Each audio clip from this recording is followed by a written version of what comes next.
Before history could be written, it had to be remembered. A story, always at risk of being forgotten. But for millennia, humanity fought to leave a mark. From humble reeds to majestic quills, to the disasters that nearly destroyed them, and the machine that threatened to erase them forever. This is the unseen history of the pen. Chapter 1. The Tyranny of the Quill. Visuals. The screen is black. We hear the faint, rhythmic scratching of a nib on a rough surface. The sound is slow, deliberate. A soft light gradually reveals a sun-drenched, wind-swept desert landscape. We see the faint outlines of ancient stone carvings, eroded by millennia of wind. Narrator, calm, authoritative voice. Before history could be written, it had to be remembered. It was a fragile inheritance, passed from one mind to another, a story whispered across generations, always at risk of being distorted or forgotten entirely. The human mind, for all its brilliance, is a fleeting record. Our greatest battle has always been against this impermanence, the battle to make a mark. Visuals. Extreme close-up on the weathered face of a stone hieroglyph. The camera pans across the wall, showing the sheer effort of carving into stone. We then dissolve to the banks of the River Nile. An Egyptian scribe sits cross-legged, a roll of papyrus across his lap. Narrator. The first victory in that battle was not won with stone and chisel, but with something far more revolutionary: ink. And to wield that ink, humanity needed an extension of the hand. It needed a pen. Visuals. A close-up sequence showing the creation of the first pen. A hand harvests a single thick reed from the water's edge. We see the hollow tube being cut at an angle, then a delicate slit being sliced into the tip. The newly formed nib is dipped into a pot of black, carbon-based ink. Narrator. The first true pen was born of the river itself, the reed pen. A simple marvel of design, its hollow body acting as a rudimentary reservoir, its split tip allowing ink to flow onto the papyrus through capillary action. For 3,000 years, this humble instrument was the engine of civilization.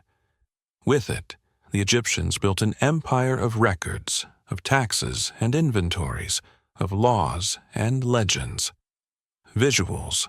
The scribe's hand moves across the papyrus, the ink flowing smoothly. We see scrolls filled with intricate hieratic script. The camera then shows the reed pen's tip beginning to fray and crush under pressure. Narrator. But the reed pen was as fragile as the papyrus it wrote on. It splintered. It wore down quickly. It was a tool bound to the soft surfaces of the ancient world. As empires fell and new ones rose, the very canvas of history was changing. Visuals. A dramatic shift in scenery. We are now in the misty, green hills of medieval Europe. We see sheep grazing, then a sequence showing the laborious process of creating parchment from animal skin, stretching, scraping, and curing it. The final product is a tough, creamy, durable sheet. Narrator. Parchment and its finer cousin vellum was a surface built to last. It could endure for centuries. But its tough, greasy surface was brutal on the delicate reed. It demanded a new instrument, one with a finer point, greater flexibility, and far more resilience. The solution would not be found in the river, but in the sky. Visuals. A flock of geese flies overhead in a V formation. A single, perfect flight feather drifts slowly down to the ground. A hand reaches out and picks it up. Narrator. The quill. For the next 1,400 years, this simple feather would be the sole instrument of the written word in the Western world. It was the pen that would record the fall of Rome, the rise of nations, the works of Shakespeare, and the birth of the Renaissance. Visuals. A detailed, almost reverent sequence. An expert craftsman sits at a desk, demonstrating the complex art of preparing a quill. Curing. The feather is plunged into a pot of hot sand to dry and harden it. Shaping. The craftsman scrapes away the membrane. The cut. An extreme close-up on the penknife. A small, razor-sharp blade. With surgical precision, it carves the tip into a perfect nib and slices the final, crucial slit. Narrator. But the quill was not a tool one simply picked up. It had to be tamed. The writer's first task was not to write, but to become a craftsman. The penknife was as mighty as the pen itself, for the quality of every letter, every line, depended entirely on the perfection of this cut. A fraction of a millimeter's error, and the nib would be useless. This was the quill's inherent nature. It was not a tool of convenience, but an instrument of immense skill. Visuals. A montage of the quill's masterpieces. We fly over the stunningly detailed pages of the Lindisfarne Gospels and the Book of Kells, the colors still vibrant after a millennium. We see a reenactment of a silent scriptorium, where monks labor for a lifetime to copy a single book. The camera glides over the text of the Magna Carta. Chapter 2. The Iron Nib. Visuals. We open with a jarring shift from the quiet candlelight of the previous chapter. A fast-paced, powerful montage of the Industrial Revolution begins. A steam locomotive thunders down a track, belching smoke. The massive gears of a factory churn. A steam-powered printing press runs at a dizzying speed, spitting out newspapers. We see archival engravings of crowded, bustling 19th-century London streets. Narrator. Voice is faster, more urgent. The world was no longer quiet. The dawn of the 19th century brought an age of explosive change, an age of steam and iron. The patient agrarian rhythms of the past were being shattered by the relentless clatter of the machine. Commerce, industry, and empire were expanding at a speed previously unimaginable, and this new world was built on a mountain of paper. Visuals. We cut to a Dickensian counting house. A dozen clerks sit hunched over massive ledgers. They are writing furiously, but the camera focuses on their shared struggle. Narrator. Contracts had to be written, ledgers balanced, orders dispatched, newspapers filled. For the first time, mass literacy was not just an ideal but an economic necessity. The demand for the written word was insatiable, but the tool used to create it was still the same instrument used by medieval monks. Visuals. A close-up on one clerk's hand. He is writing with a quill. He pauses to dip. A drop of ink falls, smudging his work. He sighs in frustration, pulls out his penknife, and begins the tedious process of recarving the point as the work piles up beside him. Narrator. The quill. A tool of patient craft in an age that had forgotten patience. An instrument of nature in a world that now worshipped the machine. It was too slow, too fragile, too inconsistent for the relentless pace of modern life. The quill could not build this new world. The new world would have to build a new pen. Visuals. A dramatic transition. We are now in Birmingham, England. The screen fills with images of smokestacks, the orange glow of furnaces, sparks from a blacksmith's anvil, and the dark, muscular machinery of early industry. Narrator. The solution would not be grown on a goose, but forged in the fiery heart of the Industrial Revolution. Birmingham. The city of 1,000 trades. A place where if something could be imagined in metal, it could be made. Here, a new generation of engineers and machinists turned their attention to one of civilization's oldest tools. Visuals. A detailed, mesmerizing sequence showing the mass production of steel nibs. A huge roll of sheet steel is fed into a clanking, powerful machine. A press descends with immense force, stamping out dozens of flat, pen-shaped blanks with each blow. We follow one blank through the process, being curved, pierced with a breathing hole, and finally, the critical slit being cut with machine precision. The final shot is of thousands of identical gleaming steel nibs tumbling into a wooden crate. Narrator. Led by pioneers like John Mitchell, these men accomplished something profound. For the first time in history, the pen was not grown, but manufactured. Not carved by hand, but engineered by the thousands. The delicate, unpredictable art of the quill was replaced by the cold, hard science of metallurgy. Visuals. A collector displays a beautiful case filled with dozens of different 19th century steel nibs, each with a unique shape and ornate engraving. Narrator. And the results were revolutionary. A single steel nib could outlast hundreds of quills. It was durable, and more importantly, it was consistent. Every point was as perfect as the last. The skill was no longer in the writer's ability to carve a point, but in the quality of the engineering itself.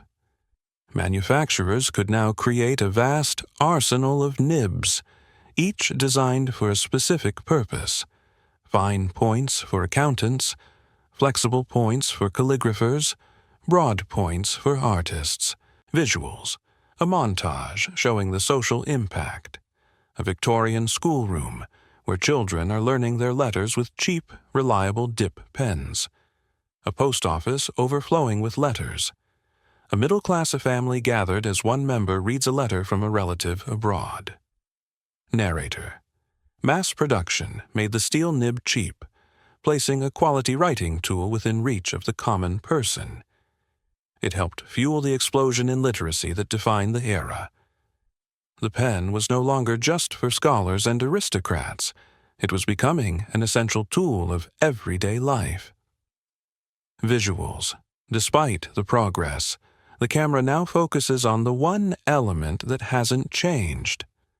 A writer, using a beautiful new steel nib holder, still has to pause every few words to dip it into a clumsy, old-fashioned inkwell. A close-up shows their ink-stained fingers. Narrator. It was a revolution, but an incomplete one. The point of contact with the page had been perfected, transformed into a marvel of modern industry. But the writer was still tethered. The ancient ritual of dipping, pausing the flow of thought to retrieve more ink, remained.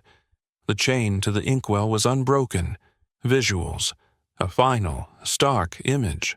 On a writer's desk sits the sleek, machine-made steel nib holder. Right next to it is the wide-mouthed, spill-prone ink pot. The two objects look as though they belong to different centuries. Narrator. In a way, the perfection of the steel nib only made the problem more obvious. It had solved half the equation. The world now had a point that could write forever, but a system that demanded it stop every few seconds.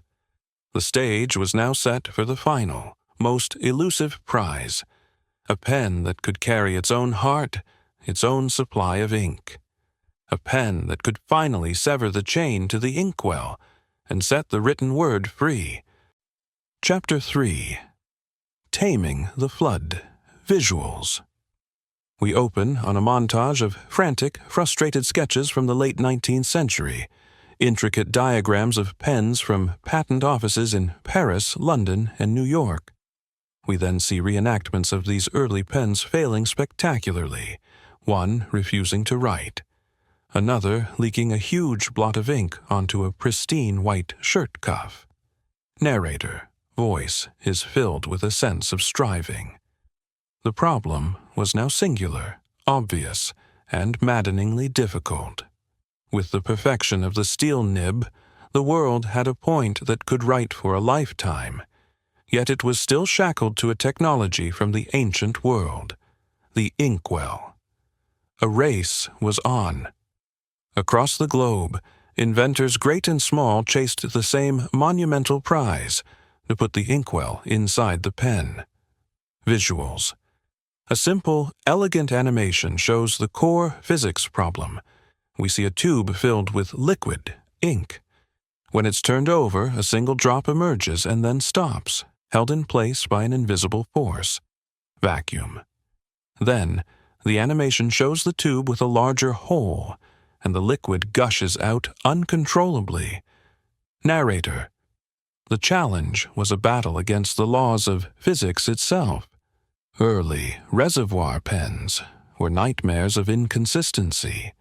They would either hoard their ink, refusing to write due to an airtight vacuum lock, or they would surrender it all at once in a disastrous, uncontrollable deluge. They were instruments of drought or of flood. There was no in-between. Visuals. The chaotic workshops of inventors fade away, replaced by the calm, respectable interior of an 1880s New York City insurance office. We see a well-dressed man in his 40s, Louis Edson Waterman, inspecting a contract with a client. Narrator. The solution would not come from the great engineering capitals of Europe, nor from a celebrated inventor. It would come from a man of business, a man driven not by the pursuit of fame, but by the burning sting of professional failure. Visuals. A dramatic, cinematic reenactment begins. Waterman and a wealthy client are seated at a handsome desk. The final contract for a major insurance policy, a huge commission for Waterman, lies between them. The client is ready to sign. Narrator. The legend has become a cornerstone of industrial folklore. Louis Waterman, on the verge of closing the most important deal of his career, presented his client with the latest in modern technology, a new reservoir pen. It was a sign of his professionalism, his forward-thinking nature. Visuals. Waterman hands the pen to the client with a confident smile. The client takes it, poises the nib over the signature line, and a large, dark pool of ink suddenly erupts from the pen, flooding the page and ruining the contract. The client's face sours with disgust.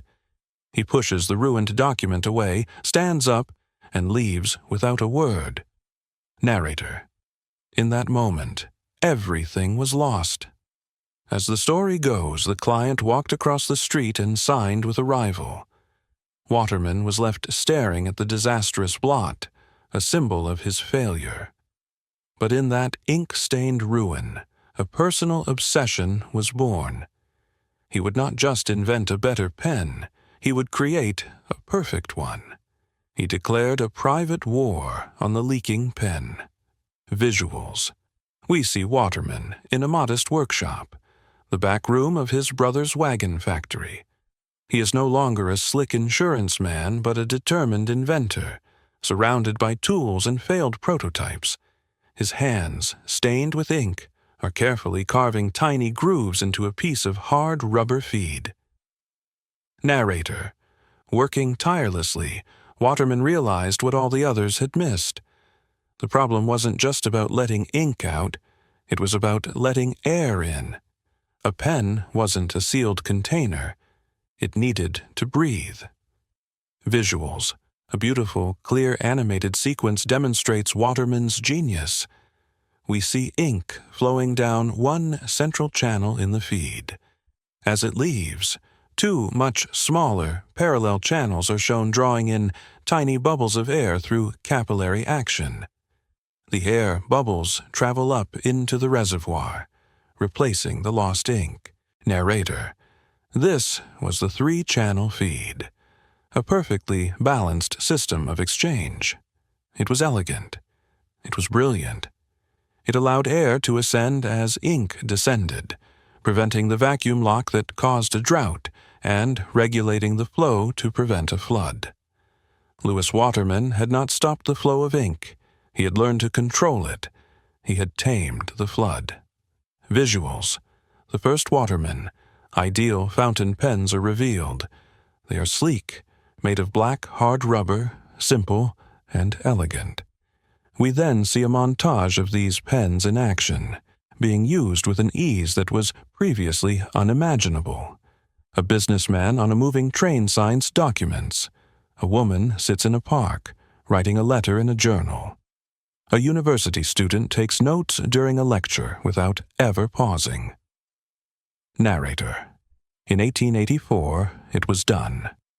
The world finally had a practical, reliable fountain pen. The simple act of writing was transformed. For the first time, writing was truly portable. The writer was finally free. The chain to the inkwell, which had tethered humanity for 5,000 years, was decisively broken. Visuals. A montage of stunning vintage advertisements for Waterman, Parker, and Schaefer fountain pens. They are marketed like fine jewelry, emphasizing elegance, intelligence, and success. A final shot shows a beautiful gold-nibbed pen being clipped securely into the breast pocket of a tailored suit. Narrator. The fountain pen quickly became more than just a tool. It became a symbol. It was a personal declaration of modernity, of education, of professional status. To carry a fine pen was to announce your place in the new world. For the first time, this humble instrument was not just a servant to thought, but a powerful expression of identity. And for a time, it seemed the perfect pen had finally been created. Of course. Here is the script for the 4th chapter, detailing the dramatic shift towards the democratization of writing with the advent of the ballpoint pen. Chapter 4. The People's Pen. Visuals. We open on a bustling, elegant scene from the 1930s. Men in suits, women in smart dresses, all carrying sleek fountain pens, signing documents, writing letters in cafes. The fountain pen is a symbol of sophistication. The sounds are refined, polite chatter, the occasional elegant scratch of a nib. Narrator. Voice is smooth, reflecting the era, then shifts to a more rugged tone. For decades, the fountain pen reigned supreme. It was a marvel of engineering, a triumph of fluid dynamics. It elevated writing to an art, making it personal, portable, and precise. But for all its elegance, it harbored an Achilles heel. It demanded a certain delicacy, a gentle hand, a specific kind of ink, and in the rough and tumble chaos of the mid-20th century, a new demand arose for a pen that was, above all, tough, a pen that wouldn't leak, a pen that wouldn't smudge, a pen for the battlefield, for the factory floor, for the everyday person. Visuals. A stark shift. We are now in a grimy, noisy printing press. Massive rollers smear thick oil-based ink onto vast sheets of paper. The ink dries almost instantly. Narrator. In the late 1930s, a Hungarian journalist named Laszlo Biro found himself perpetually frustrated. His fountain pen would leak, smudge, and require constant refilling. But as he watched the newspapers roll off the presses, an idea sparked. The ink used in printing was thick, oil-based, and dried almost on contact. Why couldn't a pen use that ink? Visuals. A short, dynamic animated sequence illustrating Biro's core concept. A standard fountain pen nib trying to use thick oil-based ink. It clogs immediately. Biro sketches a tiny ball bearing at the tip of a pen, rolling freely. The ball dips into a reservoir of thick ink, picks up a microscopic film, and then rolls it onto a surface, leaving a clean, dry line. Narrator. The challenge was immense.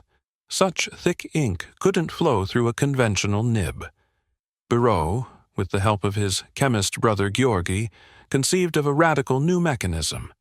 A tiny, rotating ball, bearing fitted snugly at the tip of a tube. This ball would pick up the viscous, oil-based ink from an internal reservoir and roll it onto the paper.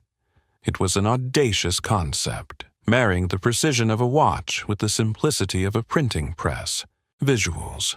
The scene shifts to the intense, high-stakes environment of World War II.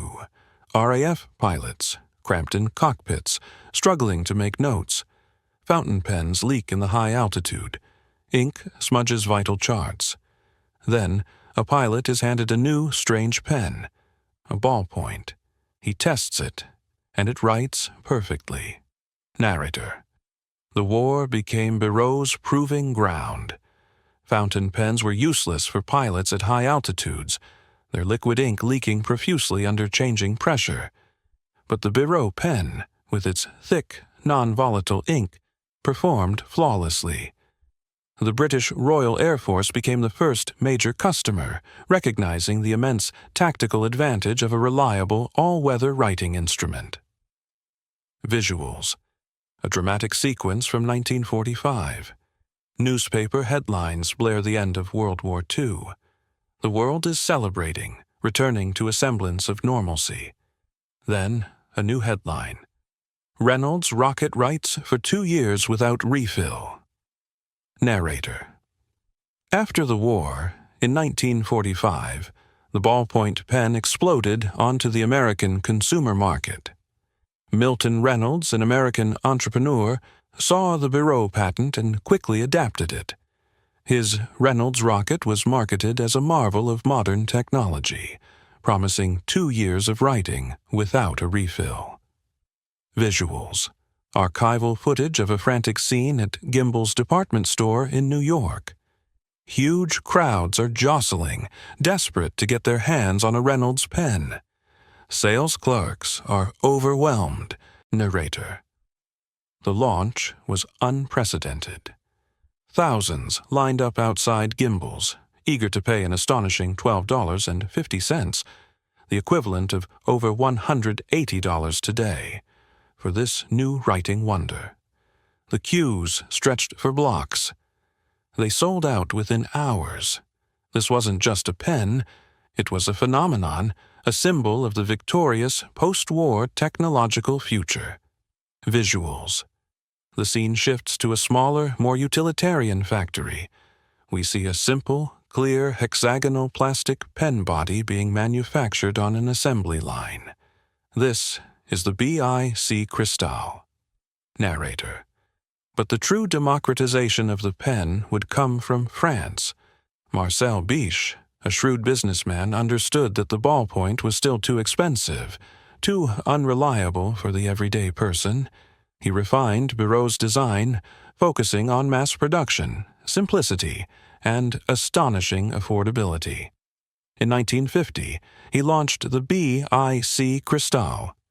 Visuals. An animated cutaway of the BIC Cristal, showing the simplicity of the ball, the thin, transparent barrel, the simple cap. The camera pans across billions of these pens, in every color imaginable, rolling off assembly lines, filling school desks, offices, and pockets across the globe. Narrator. The BIC Cristal wasn't elegant. It wasn't luxurious. It was an anti-fountain pen. It was cheap, disposable, and utterly reliable. And it changed everything. With its introduction, writing became universally accessible. No longer a status symbol, no longer a delicate instrument. The pen was now a utility, a ubiquitous tool that could be found in every pocket, every purse, every classroom. Visuals. A montage depicting the impact. A child learning to write their name with a ballpoint. A mechanic making notes. A housewife jotting down a grocery list. A student taking an exam. The ballpoint is everywhere, used by everyone. Narrator. The ballpoint pen, once a wartime marvel, became the pen of the people.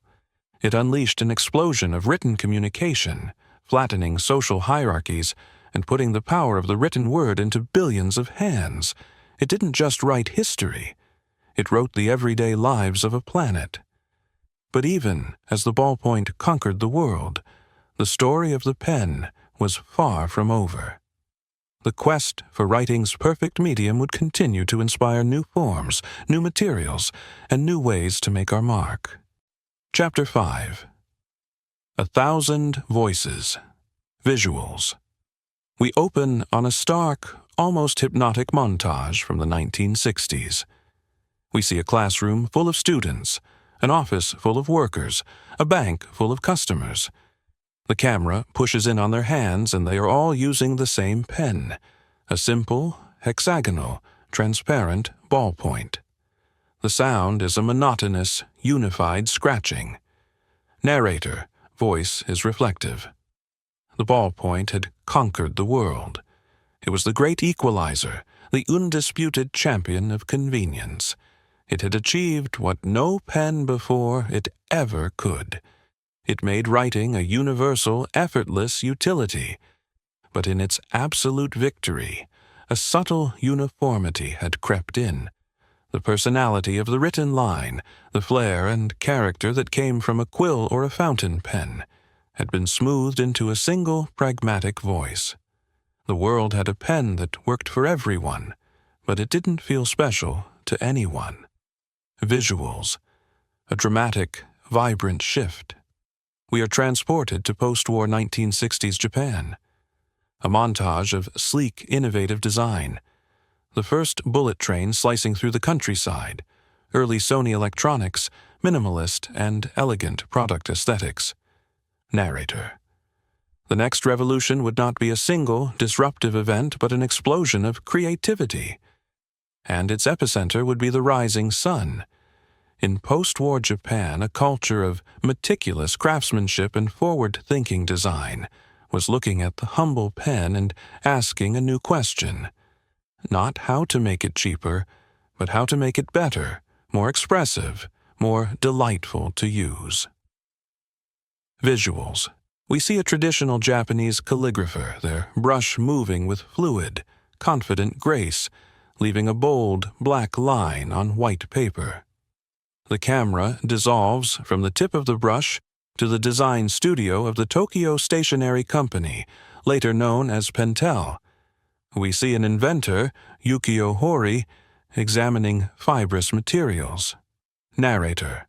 The first breakthrough was born not from improving the ballpoint, but by rejecting it entirely.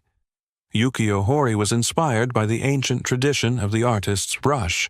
He envisioned a modern tool that could replicate that bold, expressive power. The result was a pen with no ball bearing, no metal nib, but a soft, fibrous tip, a durable felt point that acted as both nib and ink feed. Visuals. We see the original Pentel sign pen. It's sleek, black, and minimalist. Then, archival footage, or a high-quality photo of U.S. President Lyndon B. Johnson signing a bill or a photograph. He is clearly using the new Pentel pen. The flashes of press cameras illuminate the scene. Narrator. It was called the sign pen. Its line was confident, its ink was vibrant, and its big break came from the most powerful office in the world. President Johnson loved the pen's bold stroke, ordering dozens for the White House. He was photographed using it constantly. Suddenly, this elegant Japanese import was an American sensation. It was the pen for making your mark, for signing your name with authority and style. It gave birth to a whole new category, from the artist's marker to the iconic all-purpose Sharpie. Visuals. A split screen demonstrates the writing experience. On one side, a hand presses down firmly with a ballpoint, leaving a thin, controlled line. On the other side, a hand glides a fountain pen across the page, the liquid ink flowing effortlessly, creating a rich, wet line. Narrator. But for the act of pure writing, a different problem remained. The ballpoint was reliable, but its thick, oil-based ink required pressure, creating friction. It could feel sluggish, tiring to use for long periods. The fountain pen was frictionless, a joy to write with, but it still carried the risk of leaks and the need for maintenance. A question lingered in the minds of pen designers. Could you create a pen with the soul of a fountain pen and the body of a ballpoint? Visuals. A clean, elegant animation shows the inner workings of a rollerball pen. We see the familiar ball mechanism at the tip, but the animation highlights that the reservoir is filled with thin, free-flowing, water-based ink, identical to that of a fountain pen. Narrator. Once again, the answer came from Japan. In the 1970s, the Oto Company engineered a brilliant hybrid. They took the clean, reliable rolling ball mechanism and paired it with the smooth, liquid ink of a fountain pen. The rollerball was born. Visuals. A close-up, slow-motion shot of a rollerball tip gliding across high-quality paper. The liquid ink flows out, creating a sharp, vivid line that looks almost identical to a fountain pen's. Narrator. The difference was not just visible, it was something you could feel. It required almost no pressure. The pen didn't scratch or drag, it floated. It was the effortless, luxurious experience of a fountain pen, with the convenience and reliability of a ballpoint. It was the best of both worlds. Visuals. A final, dynamic montage, showcasing the new diversity of the pen world. A designer sketching storyboards with a colorful array of felt-tip markers. A novelist writing longhand in a journal with a smooth black rollerball. A CEO confidently signing a major contract with a classic gold-nibbed fountain pen. An office worker grabbing a cheap, reliable BIC ballpoint to jot down a quick phone number. Narrator. The arrival of the felt tip and the rollerball shattered the ballpoint's monoculture. The world of pens had exploded into 1,000 different voices. There was no longer one best pen. The perfect pen was now a personal choice, a reflection of the task, the mood, and the identity of the writer. Visuals. A final, thoughtful shot. A modern desk with a cup filled with a variety of pens. A hand enters the frame, hovers for a moment, considering the options, and then deliberately chooses one. Narrator. The question was no longer simply, does it write? But how does it write? How does it feel? What does it say about me? The pen had transformed from a simple utility back into a tool of rich, personal expression. And this newfound diversity, this vibrant chorus of voices, would soon face its greatest challenge yet, as a new age of glowing screens and silent pixels threatened to silence the pen forever. Of course. Here is the script for the final narrative chapter of the documentary, which explores the pen's dramatic confrontation with the digital age and its ultimate transformation. Chapter 6. The Ghost in the Machine. Visuals. We open with grainy, iconic footage from the 1980s. The launch of the first Apple Macintosh, with Steve Jobs pulling it from a bag. Early IBM PC commercials promising a new era of productivity. The dominant sound is not the scratch of a pen, but the rhythmic, hypnotic clatter of a mechanical keyboard. Narrator. Voice takes on a more somber, elegiac tone. For 5,000 years, the pen's only rival was a different kind of pen. It had weathered every storm, recorded every battle, and outlasted every empire. But in the closing decades of the 20th century, a new force emerged from labs in Silicon Valley, a force that promised to change not just how we write, but if we would need to write at all. A silent, glowing screen, and 100 plastic keys. Visuals. A montage of early tech gurus and magazine covers confidently predicting the future. We see headlines like, "The paperless office is coming," and "Is handwriting dead?" The visuals shift to show the pen's world shrinking. Office pen cups gathering dust next to bulky CRT monitors. Schools replacing cursive writing lessons with typing classes. Narrator. The prophecy seemed to be coming true. The keyboard was faster. The word processor infinitely correctable. The digital document was searchable, shareable, and could cross the globe in an instant. Against this tidal wave of efficiency, the pen, for the first time in its long and storied history, began to look slow, primitive, obsolete. Its long reign, it seemed, was finally over. Visuals. We see footage of an early personal digital assistant like a Palm Pilot or Apple Newton. A user is tapping the screen with a simple gray plastic stick, a stylus. Narrator. But then, something curious happened. As the machines grew smaller, more intimate, they crept from the desk into the palm of our hand, and the clumsy human finger was not always precise enough for this new digital world. To navigate it, technology needed a pointer. And so, the pen returned. Not as a vessel for ink, but as a ghost in the machine. Visuals. A sleek, fast-paced montage showing the stunning evolution of the stylus. It morphs from the simple Palm Pilot stick to a pressure-sensitive Wacom pen, creating digital art on a graphics tablet, to the modern, wireless Apple Pencil and Samsung S Pen. We see a digital artist painting a breathtakingly detailed portrait on an iPad. Zooming in to a microscopic level, we see an architect fluidly designing a 3D model of a building on a tablet. Narrator. This was not the pen of the past.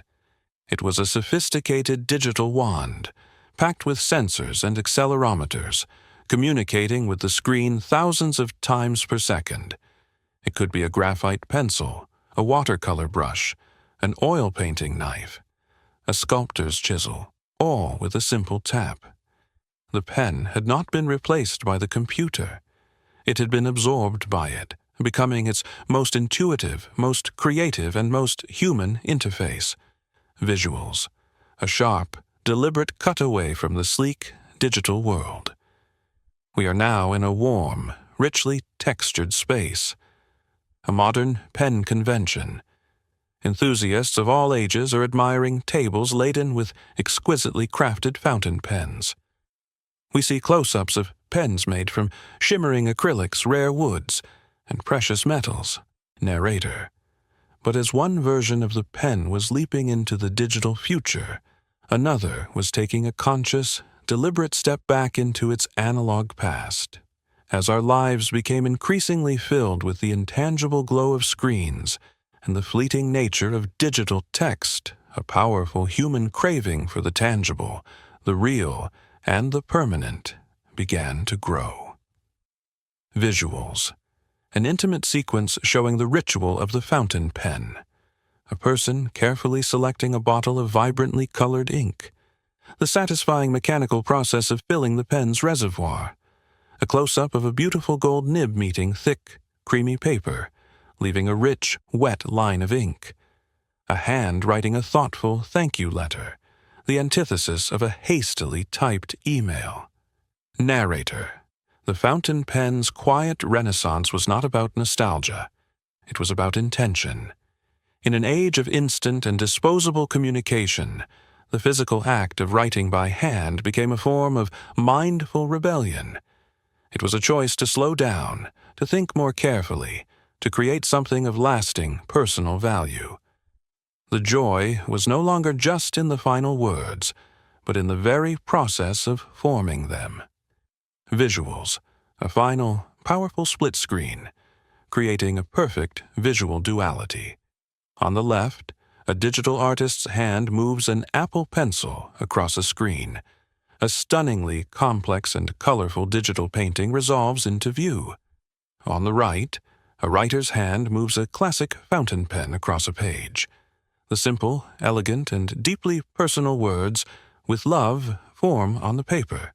The two hands, one creating data, one creating an artifact, move in a quiet, harmonious rhythm.